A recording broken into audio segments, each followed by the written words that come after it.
찬송가가 사실은 제일 안전하고 완전한 그런 찬양곡들이죠. 그래서 오늘 이 찬양을 이렇게 들으면서 혹시 찬송가를 하다 보면 가사를 좀 외우시나요? 눈을 감고 1절부터 3절까지 한번 외우려고 노력을 해보세요. 좋습니다. 그 곡에 대한 이해도도 깊어지고요. 그 곡이 주는 은혜도 더할 수 있습니다. 이제 다 아는 곡인데 뭐 이렇게 생각하지 마시고 여러분이 가사를 외우기 시작하면 그 곡의 다른 모습을 또 볼 수 있습니다. 오늘 내가 예수 믿고서 이 찬양을 눈 감고 제가 묵상을 하면서 한 2군데 정도 틀렸어요. 가사 외우면서 그 안에 들어있는 내 결단도 우리 찬양대원들이 하는 찬양과 같다라는 그런 마음을 가지면서 하나님 앞에 저도 같이 찬양을 올려드렸습니다. 귀한 찬양 감사하고요. 특히 오늘 이 예배가 이제 우리 김가람 지휘자의 마지막 지휘입니다. 오늘 오후 예배에 이제 개척 파송을 하게 되면 개척 파송 예배도 성가대가 서거든요. 지휘자가 바뀝니다. 그래서 오늘 이제 고별 지휘였고요. 그래도 영영 안 오는 건 아니고요. 3년 기한해서 가는 겁니다. 3년 임대로 보내는데요. 계속 있겠다고 하면은 계속 있는 거고요. 중간에 시집 가갖고 빨리 온다 그러면 빨리 올 수도 있고요. 그래서 일단은 그래도 못 보니까 우리로서는 애석하잖아요, 그죠? 그래서 오늘 찬양을 또 많은 은혜 가운데 더 들을 수 있었던 것 같습니다. 자, 이따가 오후의 시간에 또 우리가 파송 예배가 있으니까 마음에 좀 무거움이 있지만 그래도 오늘 말씀을 전합니다. 10월 달을 자유라는 테마를 갖고 여러분과 말씀을 나눴는데 지난주 말씀이 조금 무거웠었죠. 그죠? 우리가 흔히 알고 있는 자유하고 지난주에 말씀드렸던 자유하고 완전 달랐어요. 그죠? 우리가 생각하면 자유, 내 맘대로 하는 것인데 정말 그게 자유인가? 그죠? 오늘 맨 마지막 결론에 제가 결론에 이런 구절을 넣어놨었는데 그걸 먼저 말씀드려요. 자유가 내 마음대로 하는 거면 내 마음대로 살아가면 우리 마지막은 어떻게 돼요? 사망이에요. 심판입니다. 그럼 자유가 악한 것인데요.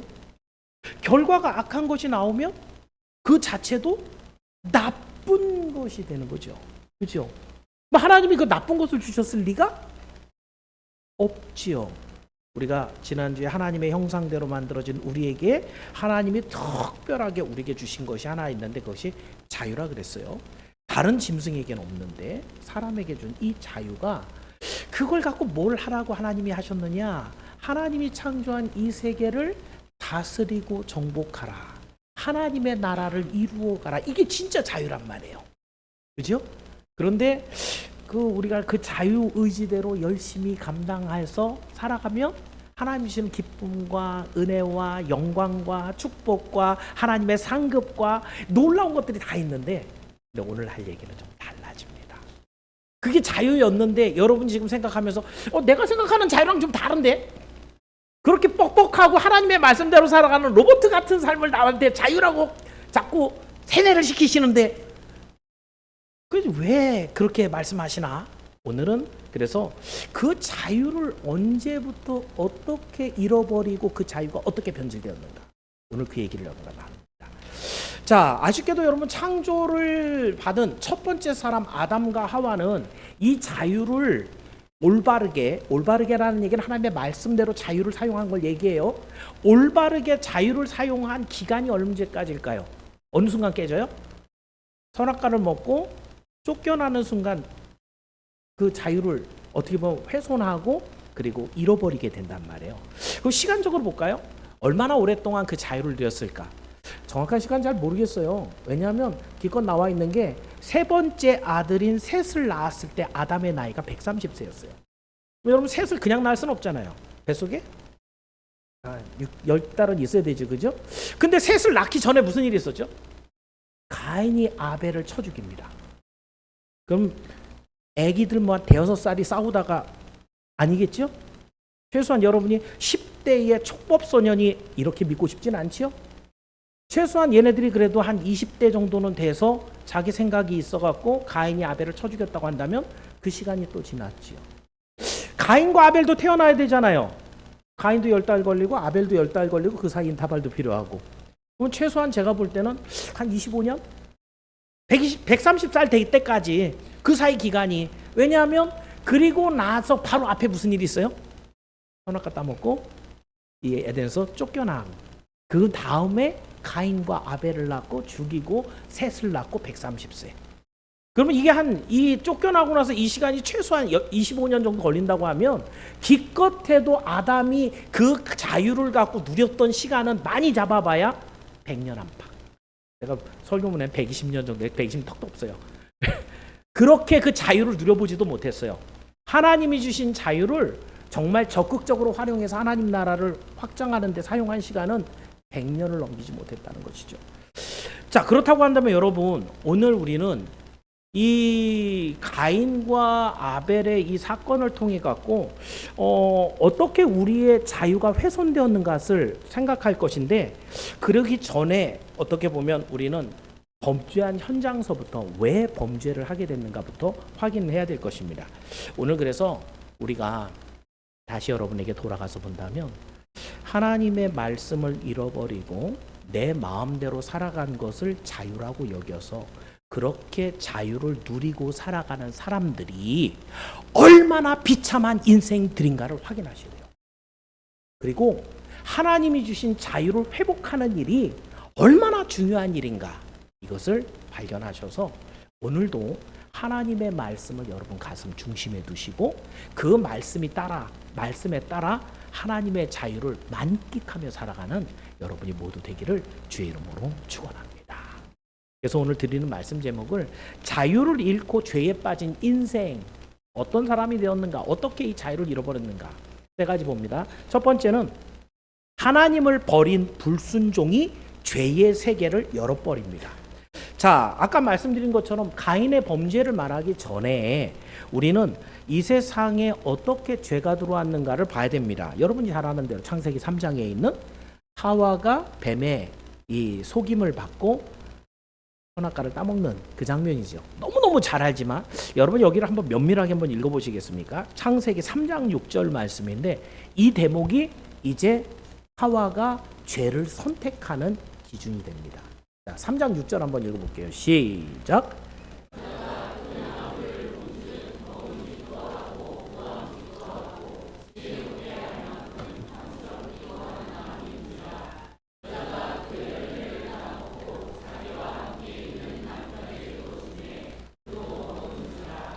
하와가 그냥 이런 생각이 생긴 건 아니에요. 그죠? 뱀이 와서 먼저 꼬드겼거든요.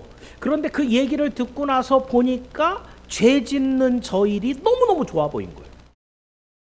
일단 뱀에게 속임을 당하고 보니까 그 선악과가 너무너무 탐스럽고 나를 좋게 만들 수 있을 것 같은 그런 생각이 들어요. 그럼 도대체 뱀은 뭐라고 속였을까? 바로 앞에 5절인데요.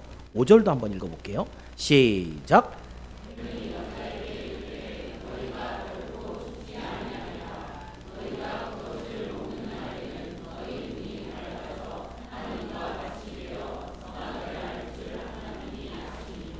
그러니까 뱀이 꼬셔서 먹었잖아요. 나중에 하나님이 나타나셔서 하와에게 물어보거든요. 너 왜 선악과 따먹었어? 그랬더니 뭐라 그래요?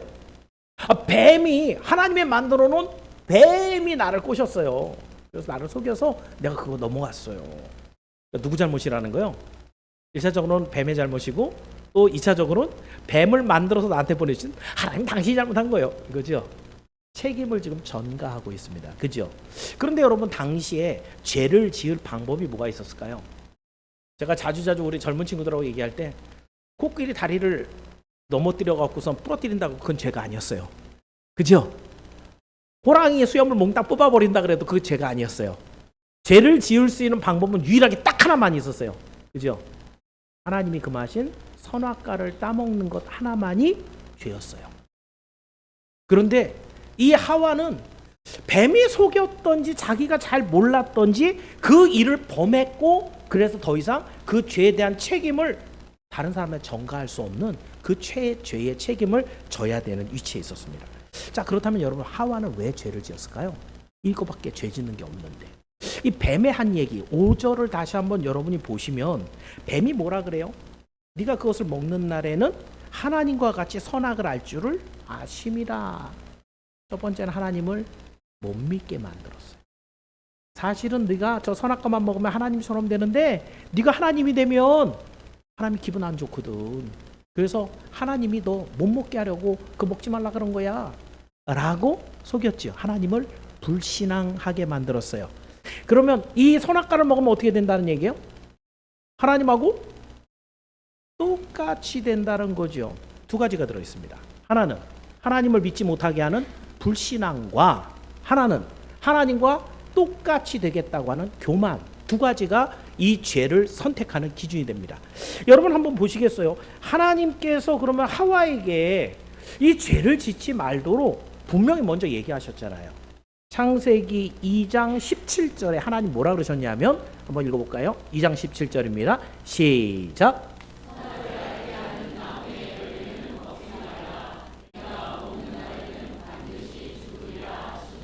하나님 뭐라 그러셨어요? 먹으면 죽는다. 이게 뭐예요? 말씀입니다. 근데 하와는 뱀의 대답을 어떻게 했어요? 죽을지도 몰라. 이걸 먹으면 죽을까 하노라. 말씀을 바르게 알았어요? 잘 몰랐어요? 이게 죄예요. 여러분 교회 다니면서 말씀 듣는 것을 등한히 하는 건 죄입니다. 죄에 들어가게 하는 길을 확 열어버리는 거예요. 말씀을 모르면 하나님의 뜻이 뭔지 몰라요. 그러니까 당연히 죄를 짓는 거예요. 하나님의 말씀을 모르니까. 하와도 분명히 선악과를 먹으면 안 된다는 건 알아요. 성경이 하나님의 말씀이라는 건 알아요. 근데 그 내용이 정확하게는 몰라요. 그러니까 뱀이 꼬시기면 넘어간다니까. 말씀을 모르는 것은 불신앙을 통해 죄를 짓게 하는 방법이에요. 거꾸로 우리가 죄를 안 짓는다는 것은 결국 믿음이 있다는 거죠. 하나님 믿는다는 거죠. 믿음은 어디서 나온다고요? 성경은 이래요. 믿음은 말씀에서 나오는 거예요. 말씀이 깨닫게 하고 말씀이 믿게 하는 거예요. 그런데도 오늘 말씀 잘 안 읽으시면 안 돼요. 예배 시간에 졸고 계시면 안 돼요. 말씀을 잘 알아야 돼요. 두 번째로 그런데 이 말씀을 잘 알았다면 안 저질렀을 텐데 하나님을 의심하지 않았을 텐데 하나님을 딱 의심하고 난 다음에 나는 어떻게 되고 싶은 거예요? 나는 어떻게 되고 싶은 거예요? 하나님과 같이 되고 싶어요.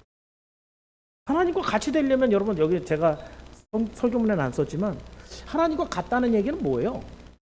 적어도 하나님과 같은 권위가 있어야 되죠. 하나님과 같은 능력이 있어야 되죠. 하나님과 같은 목적이 있어야 되죠. 그런데 그거는 없이 하나님과 같이 되고 싶은 거예요. 뭘? 나에 대한 소유권. 내가 하고 싶은 대로 살아가는 것. 사실 하나님의 것이거든요. 하나님이 주장하심으로 오늘 우리는 살아가는 것이 맞는데 나는 뭐 하고 싶은 거예요? 하나님처럼 되고 싶은 거예요. 나에 대해서. 이건 내 게 아니니까 이건 하나님 알아서 하시면 이건 내 거라. 이건 내 마음대로 하고 싶어요. 이게 뭐예요? 교만입니다. 성경이 말하고 있는 하나님과 같이 된다라는 것은 내가 하나님과 같이 똑같은 생각. 하나님은 그렇게 말씀하시지만 내 생각은 달라요. 하나님은 오늘도 예배를 드리라고 말씀하시고 주일을 성수하라고 하시지만 나는 사업이 바빠서 일하러 가야 돼요. 하나님과 똑같은 위치에서 내 의사를 표명하고 하나님이 생각해 당신의 생각은 옳지 않아 내가 하는 게 맞아 라고 하는 그 자체가 교만이에요. 하와도 지금 어떤 생각이었어요?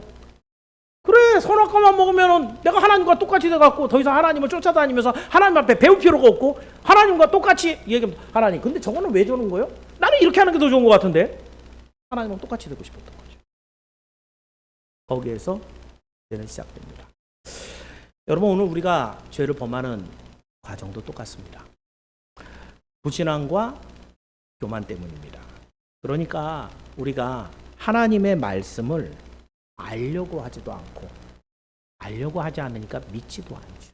그죠? 여기서부터 죄는 시작하는 겁니다. 하나님을 안 믿고 하나님을 알려고 하지도 않고 믿지도 않으니까 어떻게 해요? 살아가는 모든 삶이 내 멋대로 삽니다. 자기 되게 잘 사는 줄 알아요. 근데 꼭 옵니다. 어떤 시간이 올까요? 우리의 한 말과 행동에 대해서 반드시 그것을 책임져야 되는 시간이 옵니다. 성경에서 말하고 있죠, 그죠? 어떤 시간이에요? 주님의 심판대 앞에 섭니다. 여러분, 우리 교회도 강아지 기르고 고양이 기르는 분들이 많아요. 콩이도 있고 콩콩이도 있고 라떼도 있고요, 그죠? 예. 강아지하고 고양이는 자기 생각이 있는 것 같아요, 없는 것 같아요? 여러분 어때요? 길러보시는 분들. 쟤네들도 뭔가 생각이 있어요, 그죠? 그리고 자기도 그 간식을 주인한테 얻어먹으려고 별 아양을 다 뿌리기도 하고 삐지기도 하고 그러거든요, 그죠? 그걸 갖고 심판 받을까요, 안 받을까요? 강아지하고 고양이랑 이런 움직이는 동물들은 심판 받을까요, 안 받을까요? 성경에 어떻게 돼 있어요? 네, 그래서 영생도 없어요. 우리 강아지 천국 갔겠죠? 이런 거 물어보지 마세요. 못 가요. 못 가요. 심판을 받아야지 천국을 가지, 그죠? 강아지 고양이에게 뭐가 없는 거예요? 자유의지가 없는 거예요. 생각은 있어요. 그래갖고 그 자기의 지능에 따라서 적절한 행동은 하지만 이것은 의로움의 가치, 하나님을 향한 가치, 이것이 없는 거예요. 본능적으로 살아가는 거예요. 그렇다고 한다면 여러분, 이 자유가 하나님으로부터 온 좋은 자유라고 한다면 이것을 평생 내 마음대로 살아갔을 때 나는 하나님을 믿지도 않았고 불신하고 내 생각이 하나님보다 옳다고 생각해서 하나님과 똑같은 위치에서 판단하고 결정 내려서 살아갔던 모든 교만함, 이걸 들고 하나님 앞에 가는 거예요. 어떻게 좀 착하게 사셨습니까? 남 좀 도우면서 사셨습니까? 네, 전혀 소용없는 거 아시겠습니까? 하나님을 믿지 않는 그 불신함과 하나님과 비기려고 했던 교만은 오늘도 똑같이 우리를 죄 가운데 깊이 얹어버린다. 그리고 우리는 그 죄의 책임을 지고 심판을 받아야 되는 거예요. 분명한 사실은 이러한 모든 것에 책임을 지는 날이 온다는 것입니다. 그래서 성경에 고린도후서 5장 10절은 이렇게 기록하고 있어요. 5장 10절 한번 읽어보겠습니다. 시작.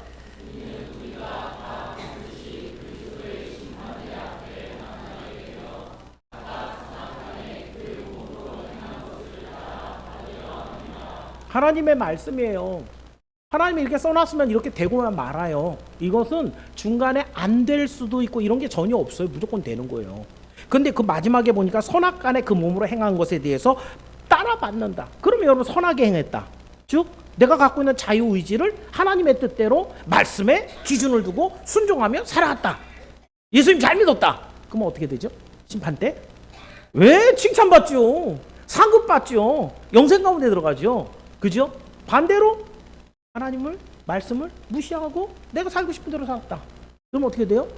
네, 하나님의 책망과 저주와 영벌이 따라갑니다. 그 행한 대로 하나님은 하십니다. 그러므로 여러분, 아까 제가 서두에 그런 얘기를 했죠. 하나님이 주신 자유가 좋은 거겠어요? 나쁜 거겠어요? 이 주신 하나님의 선물, 여러분 자유로운 사람들이란 말이에요. 할 수 있는 거 다 할 수 있어요. 선택할 수가 있어요. 그런데 그 자유를 갖고 저주를 쌓지 말기를 바랍니다. 이 자유는 여러분이 하나님을 바라보고 하나님이 주시는 상급을 바라보고 생명을 바라보고 영생을 바라보라고 주신 자유란 말이에요. 우리 하나님도 여러분이 한 사람도 지옥에 가는 걸 원하지 않는단 말이에요. 그렇다면 이 자유의지를 가지고 오늘 더욱더 하나님의 말씀 안에 하나님을 따름으로 여러분의 모든 삶의 마지막이 하나님의 칭찬과 영생으로 들어가게 되기를 주의 이름으로 축원합니다. 자, 두 번째. 그러면 이렇게 해서 우리 안에 죄가 자유의지를 갖고 있는데 불신앙과 교만 때문에 죄라는 게 들어왔어요. 그 들어오고 난 다음 이제 여러분이에요. 아담과 하와는 태어날 때 죄가 없었어요. 그죠? 자유의지를 갖고 생겨났단 말이에요. 태어난 건 아니죠. 태에서 나와야 태어난 거지. 아담과 하와는 그냥 창조됐어요. 그죠? 그런 사람들인데도 죄를 지었다. 그럼 태에서 나온 그 자녀들, 이제 드디어 불순종과 교만으로 인해서 에덴에서 쫓겨납니다. 그런데도 불구하고 하나님은 계속해서 그 자비를 베풀어요. 그 아담과 하와에게 계속해서 따라다니면서 복을 주시는데 그 대표적인 게 뭐예요? 자녀를 준다는 거예요. 가인과 아벨을 태어나게 하시고 그리고 이 가인과 아벨이 잘 자라게 합니다. 여러분이 아담이다. 그럼 가인과 아벨을 어떻게 길렀을 것 같아요? 여러분이 생각하는 것보다 아담은 굉장히 똑똑한 사람입니다. 아담은 그냥 직관을 갖고 있었어요. 하와가 딱 오는데 보고 엑스레이로 스캔도 안 했는데 딱 보고 뭐라 그래요? 뭐 이건 내 뼈야. 그죠? 그럼 딱 보고 한 30년 헤어진 가족, 뭐 우리 6.25 때 헤어진 가족들 만나면 서로 알아보지 못하는 경우 많잖아요. 그죠? 아니 얼굴이 조금 변하는데도 못 알아본단 말이에요. 근데 아예 생판 처음 만나요. 하와를. 그 안에 뭐가 들었는지도 몰라요. 근데 그 안에 딱 보고 이건 내 뼈입니다. 이것을 남자에게서 취했으니까 여자라고 하겠습니다. 이 정도는 학교에서 학원에서 공부해서 아는 게 아니에요. 보고 아는 거예요, 그냥. 그렇죠? 이 정도로 아담은 굉장히 지혜로운 사람이었다는 거예요. 그런데 아들을 낳았어요. 가인과 아벨이. 그럼 가인과 아벨을 어떻게 길렀을 것 같아요? 그 긴 시간들 동안에. 야, 우리가 그때 내가 그러지 말았어야 되는데 엄마가 그 선악과 하나 배물고 있더라고. 그걸 먹는데 되게 맛있어 보이는데 나한테 먹으라 그러는데 그때 바로 죽었으면 내가 큰일 날 뻔했네. 이러고 안 먹었을 건데 먹고 바로 죽는 게 아니더라고. 나 먹고 나서 내가 지금 죄를 짓잖아. 이렇게. 야, 니네는 죄 지면 안 돼. 하나님의 말씀을 잘 살아야 돼. 이렇게 가르쳤을 것 같지요? 아니요. 야, 어차피 버린 인생 쫓겨났는데 네 마음대로 살아. 이렇게 했어요? 그러지 않았겠지요, 그죠? 자, 그렇게 해갖고 그러면 잘 가르쳐갖고 가인과 아벨이 지금 뭐 하는 때가 됐냐면 하나님께 제사를 드립니다. 지금까지 제사 처음 드리는 게 아닐 거예요. 어렸을 때도 아담이 제사 드리는 걸 옆에서 봤을 거란 말이에요. 근데 이번 제사는 특별했어요. 누가 준비해요? 스스로 자기가 자기를 위해 준비합니다. 제물과 제사를 준비를 하는 거예요. 자, 그런데 이 제사를 드릴 때에 오늘 본문 4절인데 여러분 잘 아시는 아벨의 제사 먼저 한번 볼게요. 4절 말씀 보겠습니다. 시작.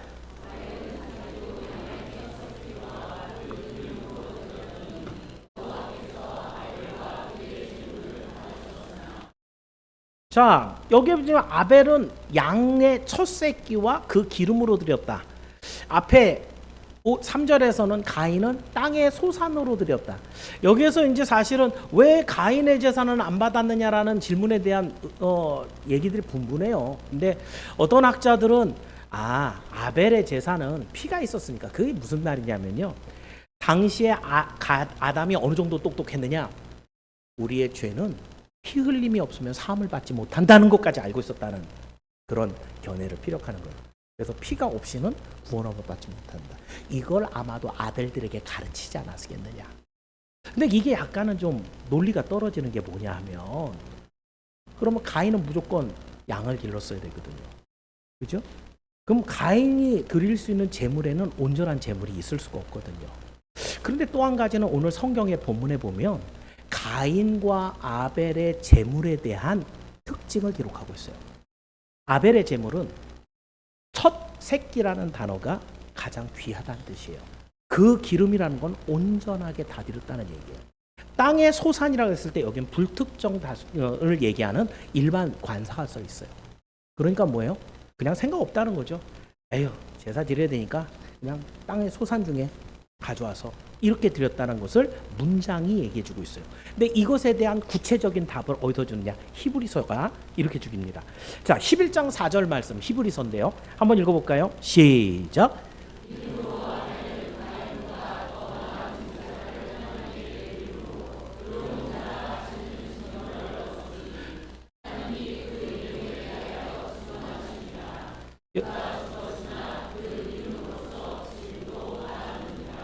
여러분 여기에 보면 더 나은 제사 그랬죠. 더 나은 제물이라고 되어 있습니까? 어때요? 여기에 더 나은이라는 단어에 대해서는 영어 성경 중에 더 more excellent라고 써 있습니다. excellent라는 단어의 의미를 아시죠, 그죠? 이건 되게 탁월한 거예요, 그죠? 그러면 이 보다 나은 제물로 드린 게 아니라 보다 나은 제사를 드렸다니까 제물의 문제가 아니라 제사의 문제였다는 거죠. 그렇죠? 어떤 차이가 있었길래요? 아벨은 히브리서 11장이 무슨 장이에요? 우리가 흔히 얘기하는 믿음장이에요. 믿음으로 누구는 그 중에서 아벨이 나오는 거란 말이죠. 그죠? 이 아벨은 하나님을 아까 자유의지에서 뭐부터 해야 돼요? 하나님을 알고 믿었던 거지요. 그 믿음을 갖고 있으니까 하나님 말씀에 교만한 마음이 아니라 어떤 마음? 그 말씀에 따라 살아가고 싶은 순종의 마음.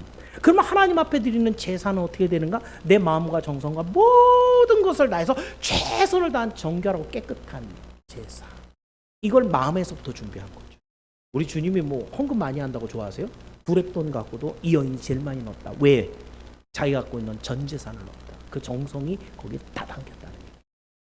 more excellent라고 얘기하는 더 나은 제사라고 얘기한다면 그 제사의 모든 준비와 생각과 행사와 재물까지 몽땅 통틀어서 최고의 제사를 하나님 앞에 드렸다는 거예요. 그렇다면 가인의 제사는 어땠다는 거예요? 왜 하나님 그거 안 받은 거예요? 그 안에 하나님을 알지 않은 거예요.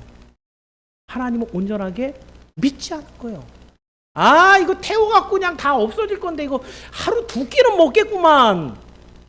아까운 마음에 그 모든 판단의 기준을 하나님 앞에 두지 않고 내가 판단하니까 예, 아까운 거죠. 제가 가끔 그 부분을 얘기하면서 10개라는 그 영화의 그 천지창조라는 영화 안에 그 제사 드리는 장면에 그 감독이 그렇게 표현한 게 지금도 기억이 나요. 이렇게 잘 재물을 쌓아놓고 나서 가인이 돌아봅니다. 성경에 없어요. 예, 근데 그 감독이 그렇게 표현한 거예요. 여기 돌아보더니 법니다. 재물에서 곡식으로 돼 있으니까 덜 수 있잖아요, 그죠? 덜고 해놓고 그래 가요. 제 생각도 좀 그래요. 뭐 불경하게 쌓은 걸 다 뺀 것까지는 아니었겠지만 그만큼 아까워하는 이것이 뭔지 하나님이 어떤 분인지 이 제사의 의미가 뭔지를 이 결과가 어떻게 나온다라는 걸 몰랐던 하나님의 말씀에 중심을 두고 있지 입니다. 결론적으로 여러분, 타락한 인생은 이제 자유의지를 온전하게 또는 불이하게 사용할 것에 기로에 서 있는 겁니다. 이제부터는 사실은 우리가 가인과 아벨서부터는 우리가 죄성을 갖고 태어났다는 표현을 하거든요. 아까 아담과 하와는 어떻게 했다 그랬어요? 태어날 때부터 죄가 없었어요. 죄가 없었다고요. 근데 그 죄를 갖고 우리 청년들이 제일 많이 불만을 갖는 게 뭐냐면, 아니 나는 태어나 보니까 아무 짓도 안 했는데 죄인이래. 원죄를 갖고 태어났다는 거예요. 그래서 그 죄를 내가 씻어야 되는데 내가 저지르지도 않은 선악과 난 안 떠먹었는데 그것까지 내가 다 책임지라는 거 너무하는 거 아니에요, 하나님? 라고 얘기하는 그런 친구들이 가끔 있어요. 그죠? 그리고 그런 친구들 한 번씩은 우리 청년들이 그 질문을 다 던져봅니다. 여러분은 어때요? 그렇게 얘기하면 그치, 우리는 아무것도 안 하고 그냥 태어났을 뿐인데 태어나 보니까 아니 이거 뭐 죄가 갖고 태어나갖고 우리는 뭐 태어나는 족족 다 지옥 가야 되는 인생들인데 이런 불합리한 세상이 어딨어? 라고 하면은 막 쏟아나는 막 그 분노. 그래갖고 저는 교회 안 다닐 거예요. 이런 친구들도 있고. 어떻습니까? 아까 제가 이런 얘기를 드렸는데 가인이 태어났을 때 지금 다음 상황은 뭔지 알죠, 그죠? 가인이 아벨을 죽여버립니다. 그 당시에 뉴스에 누가 누구를 쳐 죽였더라라는 소식이 한 번이라도 나온 적이 있을까요, 없을까요? 없겠죠. 왜냐면 가인과 아벨이 첫 번째 사람이었거든요. 세 번째 아들이 셋이에요. 그죠? 걔는 태어나지도 않았고 지금 가인과 아벨밖에 없고 엄마 아빠 있고 아무도 죽은 적이 없어요. 누가 죽인 적도 없어요. 누가 범죄하는 걸 나쁜 친구 만나갖고 올린 적도 없어요. 아담은 어떻게 가르쳤을 거라고요? 야, 우리 죄 짓지 말고 살아야 돼. 하나님 말씀대로 살아야 돼. 아주 퀄리티가 높은 교육을 받았을 거란 말이죠. 근데 가인은 도대체 왜 그런 생각을 한 거예요? 왜 그런 생각이 가인 안에 들어왔느냐 이거죠. 어떤 교육을 받았길래? 교육이 아니라는 거죠. 교육으로 얻은 게 아니라는 거예요. 우리 안에 이제는 내가 갖고 있는 자유를 가지고 내가 하나님의 말씀대로 살아갈 것이냐, 먹먹한데 손해가 나는데, 아니면 내가 원하는 대로 내 육신과 즐거움을 가지고 살아갈 것이냐. 태어나는 순간부터 우리 이 기로에 선다는 거예요. 선택이죠. 여러분 마음대로 선택할 수 있어요. 근데 그 선택에는 반드시 책임이 따릅니다. 어제 우리 청년들 모임에서 제가 정답을 못 말해주는 질문들이 가끔 있어요. 근데 우리 청년들이 어떤 질문이 나왔냐면, 뭐 단순한 질문입니다. 목사님, 유튜브를 보니까 사람이 이렇게 만나서 결혼을 하는데 배우자를 어떤 유튜버는 하나님이 정해놨다. 그래서 그 정한 배우자를 잘 선택해야 된다. 이런 유튜버도 있고요. 어떤 유튜버는 정해진 건 아니고 우리가 잘 하나님의 말씀대로 선택해서 아름다운 가정을 만드는 것이 성경적인 것이다. 이렇게 주장하는. 그러니까 유튜버들은 뭐 자기가 하고 싶은 말 하는 거니까, 그죠? 검증 내기 전에, 그죠? 그러니까 이 두 가지 중에 완전 다르잖아요. 둘 중에 하나는 맞으면 하나는 틀리고. 여러분은 어때요? 여러분 배우자를 정해놨을 것 같아요? 아니면 여러분 마음대로 선택하게 했을 것 같아요? 대답 애매하죠, 그죠? 네. 아주 베테랑 목사들도 이거 뭐냐, 그죠? 정해져 있다면, 예를 들어서 제가 그 얘기를 했어요. 에서가 아내가 몇 명이었어요? 그러면 그 세 명을, 그 가나안 땅의 여인 둘과 이스마엘의 딸 하나까지 해서 모두 셋을 있었잖아요, 그죠? 그렇죠? 그러면 에서는 그러면 하나님이 와이프를 셋을 운명적으로 짝 지어놨을까요? 이건 아닌 것 같죠? 그렇죠? 그러면 야곱은 아내가 몇이에요? 넷이에요. 야곱은 아내가 넷이에요. 자기가 좋아서 선택한 아내는 누구예요? 라헬이고. 근데 하나님이 기뻐한 아내는 레아하고, 거기에 몸종 둘까지 해서 모두 4명이나 있었단 말이죠. 그죠? 그래서 하나님이 결국은 그 중에서 누구를 그 막벨라굴에 넣었어요? 레아를 넣었어요. 그렇죠? 자, 그러면 우리가 선택하게 하는 이런 부분도 분명히 있는데, 그런데 여러분 분명히 결혼식에서는 어떻게 선포해요? 그런 성혼 선언문을 할 때 여러분 세상에 하는 성혼 선언문 다 쓸데없는 것들입니다. 하나님 앞에서 해야지 그게 의미가 있지. 그죠? 하나님 앞에서 신랑 신부 딱 세워놓고 뭐라 그래요? 하나님이 짝 지어놓은 것을 사람이 나누지 못할지니라. 하나님이 짝 지어줬다라는 얘기는 그것도 운명적으로 정해졌다라는 얘기보다는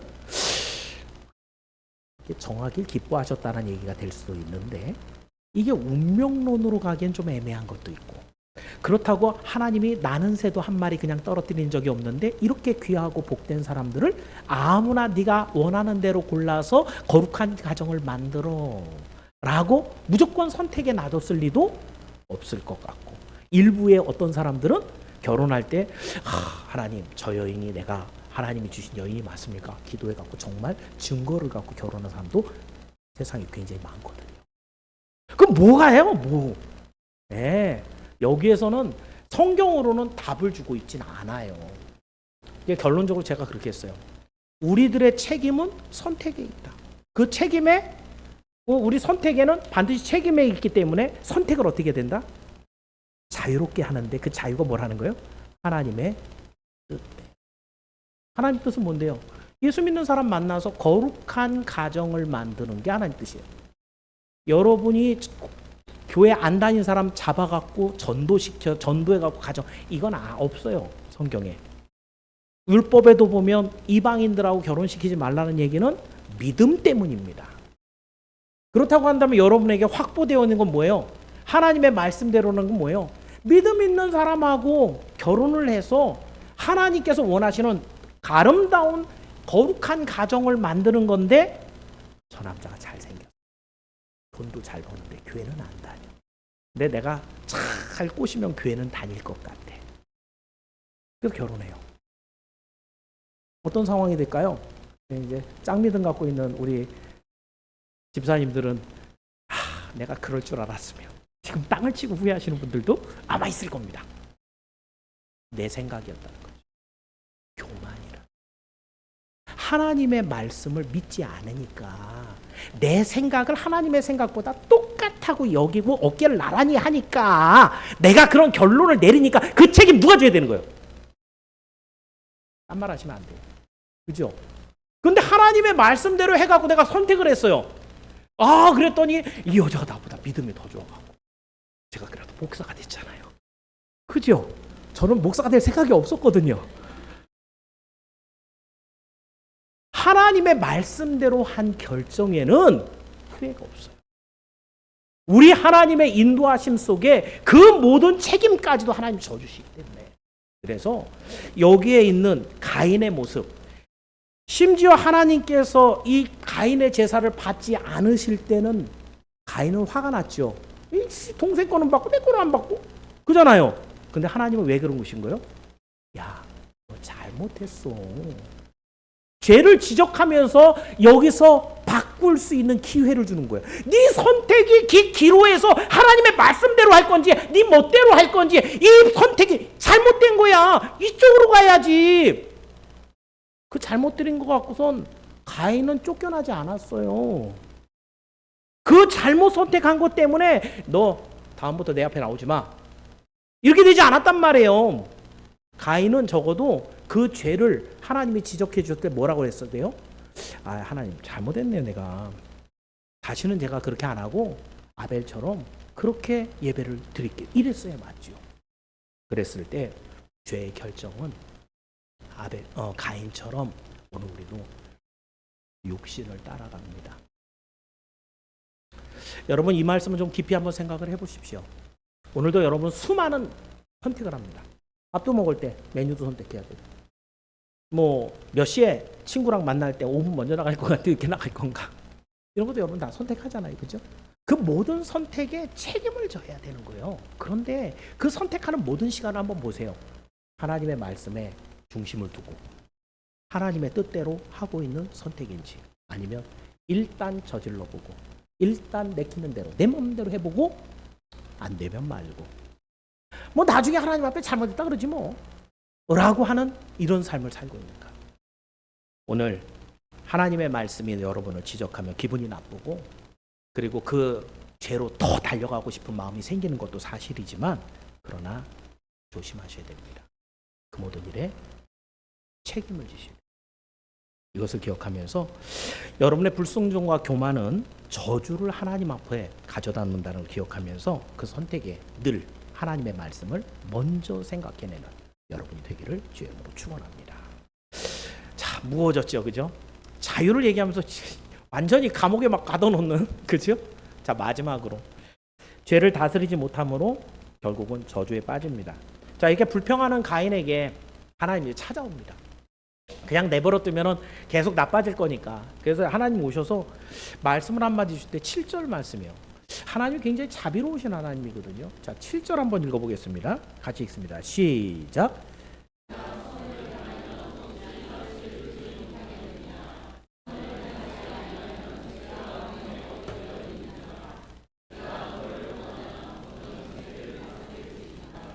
여러분 6절에서는 야 가인 너 왜 화났어 엄마 이거죠, 그죠? 그리고 7절에 가서 뭐예요? 네가 화내는 게 가당치도 않은 것은 네가 선을 행하지 않았어. 넌 죄를 지었어. 너 잘못한 거라고. 너 그런데 죄가 문 앞에 엎드려 있어. 이 무슨 얘기냐면 원어적 표현하면 죄가 여러분 문 앞에 현관 앞에서 문 열고 나오면 잡아 삼키려고 기다리고 있다는 얘기예요. 날마다. 우리가 나가는 그 길 현관 앞에 죄가 기다리고 있다가 확 삼키려고 기다리고 있다는 거예요. 그런데 가인에게 뭐 하래요? 하나님이 죄가 너를 원하지만 문 밖에 엎드려서 죄가 너를 원하지만 너는 죄를 여러분 다스리라. 손 안에 올려놓고 마음대로 그 죄를 눌러버리라는 얘기죠. 그죠? 아까 제가 무슨 얘기를 했냐면 우리는 모든 선택의 상황에서 육신을 따라갑니다. 앉으면 서면 앉고 싶고 앉으면 눕고 싶고 누우면 자고 싶고 이게 육신이잖아요. 가져도 더 가지고 싶고 먹어도 더 먹고 싶고 이게 육신이 갖고 있는 내 육신을 편하게 하는 이것이 우리 모든 선택 기준이 되고 있는데 이게 말하자면 뭐라는 거예요? 항상 죄가 너희들을 원한다. 죄가 너희 앞에 문 앞에 기다리고 있다. 이런 의미란 말이죠. 그럴 때마다 가인은 어떻게 하라는 거예요? 죄를 다스려라. 어떻게? 하나님의 말씀을 가지고 그 말씀을 신뢰함으로 하나님 앞에 겸손하게 엎드려 순종함으로 이게 죄를 다스리는 방법이에요. 이게 죄를 다스리는 방법이 아까 죄를 짓는 방법의 반대란 말이죠. 자, 그랬을 때 죄는 여러분 또 재밌는 거는 한두 번 충동하고 넘어가는 놈이 아닙니다. 죄라는 것은 한번 보시겠어요? 8절에 그래서 상반절에 보니까 뭐라고 돼 있냐면 자 8절의 상반절만 얘기를 해볼까요? 한번 읽어볼게요. 시작. 여기까지. 이 뭔 얘기예요? 가인이 아벨에게 말했다. 뭘? 하나님이 오셔서 내가 화난 것을 너 왜 화냈어?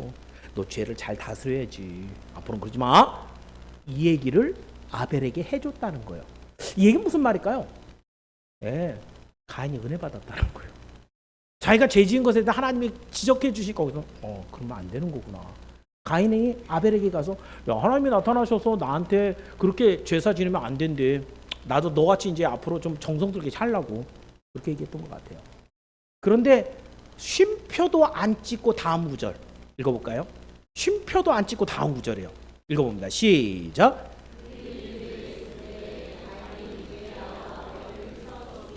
은혜 받은 지속 시간이 얼마나 길었던 거예요? 성경에서 사실 한번 문장 끊어도 되거든요. 그죠? 문장도 안 끊어요, 성경이. 그 바로 나와버려요. 분명히 은혜 받아갖고 아벨한테 가서 야, 하나님이 내 죄를 지적해서 나 그렇게 안 살라고 이런 고백을 했는데 그게 얼마 안 가요. 바로 들어가서 아벨을 죽여버립니다. 여기에 동사 내용들을 보면 계획했다가 아주 주도면밀하게 죽여버린 거예요. 그런 거 한 번도 못 봤죠. 살인사건 뉴스 한 번도 안 나왔잖아요. 가인에게는 한 번도 들어본 적도 없는 일이에요. 경험해 본 적도 없고 들어본 적도 없고 죽어본 사람도 없고 그럴 때 가인이 아주 치밀하게 계획해서 동생을 돌로 쳐서 죽여버려요. 하나님 찾아오셨죠, 그죠? 야, 네 아우 어디 있는데? 그랬더니 가인이 대답하는 게 뭐예요? 내가 내 동생 지키는 사람입니까? 아, 몰라요. 치밀대죠, 그죠? 거기서 하나님이 이제 가인에게 벌을 주십니다. 여러분 앞에서 하나님이 나타나셔서 가인에게 얘기했잖아요. 죄의 소원은 너한테 있지만 너는 죄를 다스려라. 얘기 왜 했을까요? 아신 거예요. 우리 하나님 다 아신다고. 뭐를? 미래에 어떤 일이 있는 걸. 이건 정해져 있는 게 아니에요. 가인이 선택할 수 있었던 거란 말이죠. 그런데 아신 거예요. 그래서 하나님이 야, 그런 선택을 안 했으면 좋겠는데 너 죄는 계속해서 너를 문 밖에서 삼키려고 하고 있는데 너는 죄를 다스려야 돼. 그런데 말씀을 잃어버린 거예요. 내 생각이 하나님의 그 경고보다 더 중요했던 거예요. 내가 이만큼 화가 나는데 내 동생이 저렇게 미운데 내가 죽여서 없애버려야 되겠는데 라고 하는 분노가 먼저 앞선 거죠. 또 죄진 거예요. 하나님의 말씀을 잃어버리고 하나님의 생각과 내 생각을 먼저 취했을 때 그때 죄는 거기서 또 발생을 합니다. 여러분 그렇게 은혜를 받은 가인인데도 그렇게 죄를 짓는다. 그렇다고 한다면 여러분 오늘도 죄의 충동은 여러분을 찾아갑니다. 말과 행동을 결정하는 그 순간에 죄의 유혹이 여러분을 속삭이는데 이게 한 번 뿌리칠 수 있는데 두 번, 세 번 계속해 왔을 때 그걸 계속해서 다스릴 수 있는 힘이 여러분에게 있어야 된다는 거죠. 어떻게? 하나님의 말씀을 기억해내야 돼요. 그 하나님 앞에 결단하고 순종할 것을 다짐해야 돼요. 어느 날 갑자기 나는 주의 뜻대로 살겠습니다. 이 한마디 했다 그래서 여러분의 삶이 바뀌지 않거든요. 날마다 여러분의 삶이 하나님 앞에 결단을 하고 오늘도 주의 말씀 안에 내가 살아가도록 저를 주장해 주세요. 이런 결단이 없으면 오늘은 여러분 판판이 죄에게 깨져서 집니다. 우리가 자유를 이기적으로 내 육신을 위해서 사용함으로 죄를 범하는 이유는 물론 죄성이 우리 안에 들어왔기 때문이기도 하지만 그렇다고 해서 오늘 성경은 죄를 다스리지 못하느냐 하나님이 얘기하셨잖아요. 가인에게 죄의 소원은 너에게 있지만 너는 죄를 다스릴지니라. 할 수 있다는 거 없다는 거예요. 마음 먹고 결단하면 어렵지만 할 수 있다는 거예요. 그런데 그것을 안 한다는 거죠. 그래서 그 죄가 우리에게 계속해서 쌓인다는 것입니다. 아벨은 어땠을까요? 아벨은 죄에 대한 얘기가 없죠, 그죠? 너무 짧게 그냥 제사 잘 드린 것밖에 없지만 아벨이 그럴 수 있었던 건 뭘까요? 하나님의 말씀을 잘 기억한 거죠. 자기의 모든 욕망을 하나님의 뜻 앞에 복종시킨 것이죠. 자기도 양을 기르면서 그 첫 새끼가 얼마나 귀했겠어요. 토실토실하게 기르도록 기도하면서 그 양을 기르지 않았겠어요? 그 양이 얼마나 이쁜 짓 하고 그러면 그것을 야 너는 앞으로 나랑 오랫동안 같이 살면서 새끼 많이 낳고 그러자 라고 안 그랬겠습니까? 그런데 하나님의 제사를 앞두고 내 가장 소중한 것이라고 한다면 이 양을 드려야 되겠다. 일부만 드린 게 아니라 전체를 다 하나님 앞에 피 흘려 그 기름까지 해서 하나님 앞에 드려야 되겠다. 자기의 욕심과 자기의 생각을 하나님 앞에 내려놓고 하나님의 말씀에 순종하려고 하는 그 노력으로 아벨은 죄를 지워갔다는 것이죠. 그렇다고 한다면 여러분, 오늘 우리는 하나님의 말씀을 듣는 자리를 더 많이 소망하십시오. 그리고 듣기만 해서 머리만 커지는 자가 돼서는 안 됩니다. 그 말씀이 남을 판단하는 기준이 돼서는 정말 곤란합니다. 말씀은 나를 바꾸는 것이고 나를. 내 교만을 낮추는 게 말씀의 기능이란 말이에요. 너는 그것도 안 하잖아. 너는 그때 안 나왔잖아. 너는 그런 심 모자르잖아. 라는 얘기는 결국 여러분 죽일 겁니다. 우리는 그 말씀을 갖고 나에게 그리고 나 자신을 더 하나님 앞에 낮추는 거예요. 내가 틀렸다라는 걸 늘 하나님 앞에 고백하면서 주님의 말씀 앞에 순종해 가는 거예요. 그랬을 때 우리는 죄를 이깁니다. 이것을 기억하면서 오늘도 여러분의 살아가는 모든 삶의 순간이 하나님 앞에 정말 가치가 있는 산제사가 되고 주님의 큰 칭찬이 쌓여가기를 축원합니다. 사랑하는 성도 여러분, 아직까지 우리가 구약에 머물러 있기 때문에 아직도 예수님이 안 나왔어요, 그죠? 예수님이 일단 나오면 이게 문제가 확 바뀌어 버립니다. 오늘 우리는 예수님이 계시기 때문에 우리의 모든 죄의 책임을 우리 주님이 다 가져가셨어요. 그렇지만 지금 이 설교를 예수 없는 세상 사람들에게 던진다고 생각해 보세요. 얼마나 받기 어려운 말씀입니까? 그죠? 자, 오늘은 일단은 여기까지만 지금 제가 얘기할 거고 다음 주에 그러니까 당연히 뭐가 나오겠어요? 예수님의 십자가의 능력이 우리 자유를 어떻게 했는가 얘기가 나올 거겠죠? 그죠? 기대하시고요. 오늘 말씀을 정리해 봅니다. 에덴에서의 하와가 불순종과 교만으로 인해서 죄를 지었고 그 죄가 이제 드디어 세상에 들어왔어요. 그 세상에 들어왔을 때 우리는 이제 선택의 기로에 있다는 거죠. 하나님의 말씀대로 살아가는 진정한 자유를 행할 것이냐 아니면 왜곡되고 타락한 내 육신을 따라서 자유가 아니라 방종으로 내가 선택하면서 죄 가운데 갈 것이냐. 그런데 우리는 하나님의 말씀을 읽고 믿고 의지함으로 하나님 앞에 순종함으로 이 죄를 지워버릴 수 있는 이길 수 있는 하나님의 약속을 받아. 그렇다면 여러분 여기서 제가 한 가지 앞에서 얘기했던 것 자유가 내 맘대로 하는 건데 목사님 거기 자유가 아무것도 없네. 그러니까 아니 하나님 말씀대로 살아가라는 게 그게 뭔 자유예요 라고 얘기하면 아까 처음에 제가 뭐라 했냐면 그렇게 여러분의 원하는 대로 자유롭게 살았다면 여러분의 마지막은 어때야 되는 거예요? 해피엔딩 해야 되죠. 천국에 들어가야 돼요. 예수 안 믿고 교회 안 다닌 사람도요 길거리에 가면서 이거는 갤럽에서 이제 조사를 한 건데 당신은 죽어서 천국 갈 것 같습니까? 지옥 갈 것 같습니까? 라고 물어봤어요. 종교 관계없이 모든 사람에게. 그럼 몇 퍼센트가 나는 천국 가야 됩니다. 라고 대답한 줄 아세요? 70%세요. 70%. 무슨 말이에요 이게? 책임지기 싫다는 거예요. 나 정도 착한 사람은 천국 가도 돼요. 내 평생 돌아오면 난 그래도 착하게 살았거든요. 누가 판단하는 거예요? 내가 판단하는 거죠. 그죠? 근데 천국에 누가 들어가게 해요? 누가 들어오라 그래야 돼요? 그거 관계없어요. 관심이 없어요. 그거는 하나님이 문을 열어주고 들어오라 그래야 되는데 그 열어주실 분은 관심이 없어. 내가 들어가는 거야. 들어갈 수 있겠어요? 없겠어요? 못 들어가요. 안 열어주시는데 어떻게 들어가요? 그죠? 얼마나 앞뒤가 안 맞는 생각을 하고 우리가 살아가고 있는가. 오늘 여러분에게 자유라는 것이 왜 왜곡이 되고 부패해졌는지를 말씀드렸어요. 그 안에는 죄가 들어와.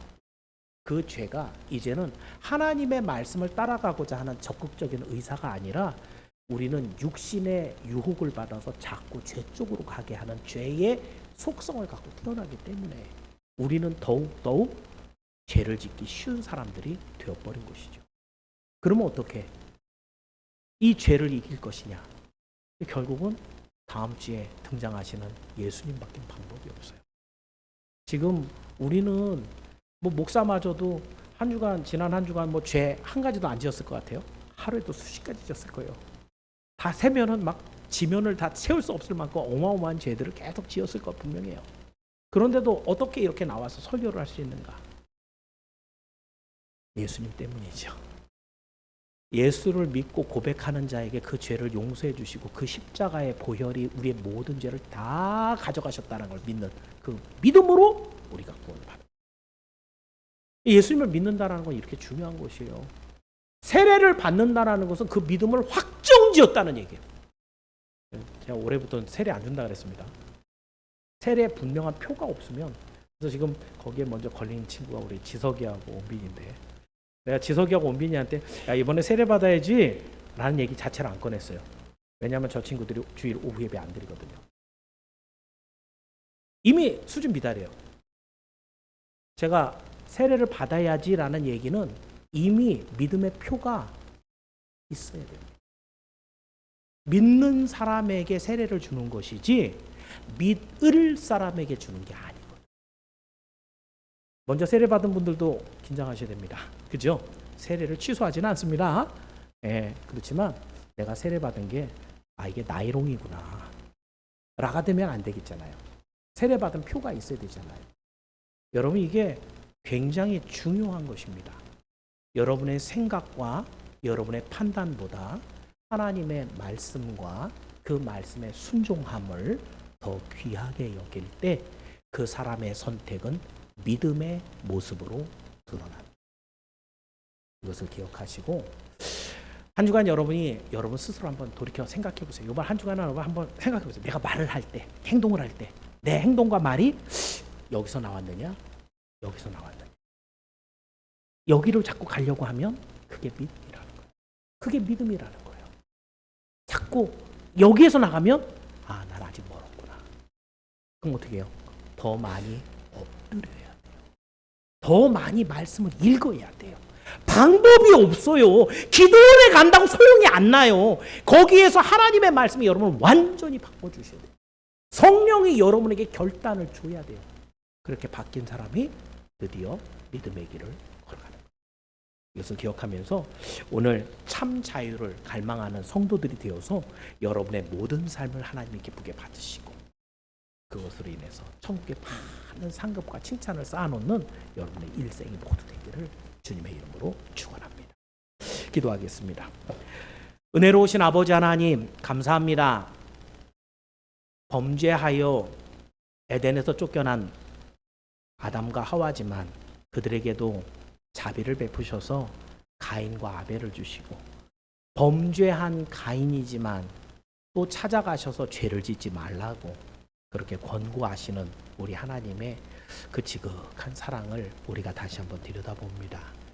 우리는 오히려 그런 하나님께 너무 말씀대로 사는 게 빡빡하다고 뭐 이렇게 나는 자율권이 없냐고 들어대지만 내가 말하는 그 자유는 결국 나를 죽이는 나를 지옥으로 던지는 방종일 뿐입니다. 주님 깨닫게 하옵소서. 좋은 것은 그 결과가 좋게 납니다.